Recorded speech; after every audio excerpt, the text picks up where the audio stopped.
Halo, selamat sore. Ketemu lagi dengan saya, Maiten Palin. Pada kesempatan yang kedua ini, saya akan membahas mengenai etika dalam penulisan karya ilmiah. Seperti yang kita ketahui, etika adalah suatu konsep nilai yang mengarah pada perilaku yang baik dan pantas berdasarkan nilai-nilai norma, moralitas, pranata, baik kemanusiaan maupun agama.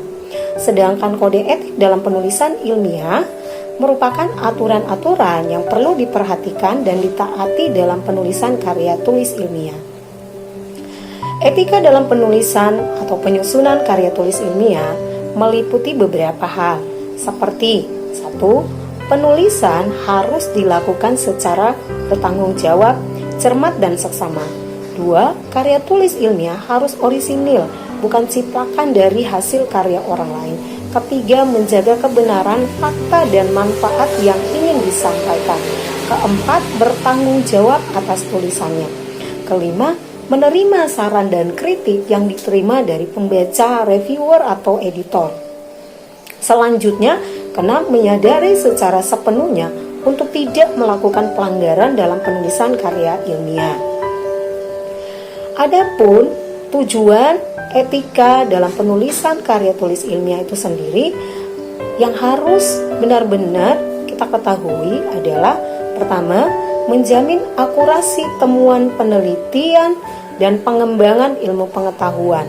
Kedua, untuk melindungi hakiki peneliti. Ketiga, untuk melindungi objek peneliti dari pemalsuan dan kerusakan. Keempat, menjaga reputasi ilmuwan. Kelima, menegakkan etika moral dalam berperilaku. Adapun fungsi dari etika penulisan karya tulis ilmiah itu sendiri ada beberapa fungsinya, seperti sebagai bagian sistem iptek yang menentukan kemajuan ilmu pengetahuan, memelihara hati nurani diri peneliti dengan berpegang pada moralitas peneliti. Ketiga, mengawal penghormatan pada nilai-nilai etika dalam penelitian. Selanjutnya, membangun iklim penelitian yang sehat, kuat, dan bermartabat. Seorang penulis karya tulis ilmiah harus memiliki sikap dalam membuat suatu karya tulis ilmiah, seperti kejujuran, objektif, ketelitian, keterbukaan, bertanggung jawab, dan berkompetensi.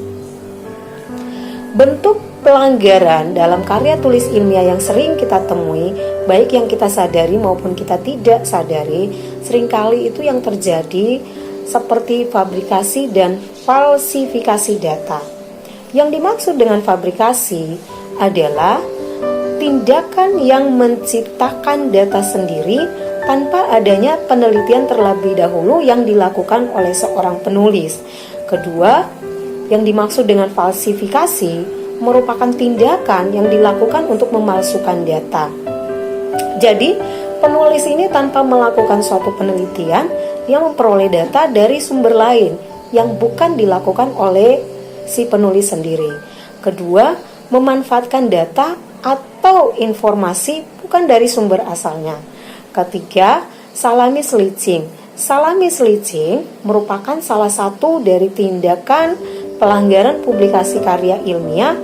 Hal tersebut dapat terjadi apabila terdapat sebuah studi yang berskala besar, namun studi tersebut dibagi menjadi dua publikasi yang terpisah.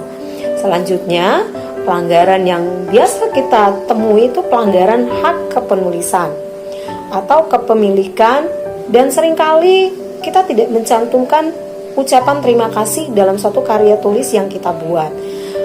Mengapa perlu mencantumkan sumber rujukan dan kita mengucapkan terima kasih kepada orang yang berkontribusi dalam penyusunan bahkan penelitian yang kita lakukan? Kemudian, biasa yang terjadi itu publikasi ganda. Seringkali terjadi di masyarakat adanya publikasi ganda. Keenam, konflik kepentingan. Karya tulis ilmiah harus ditulis secara objektif. Demikianlah yang dapat saya sampaikan mengenai etika dalam penulisan karya tulis ilmiah. Lebih dan kurangnya mohon dimaafkan. Terima kasih, sampai jumpa.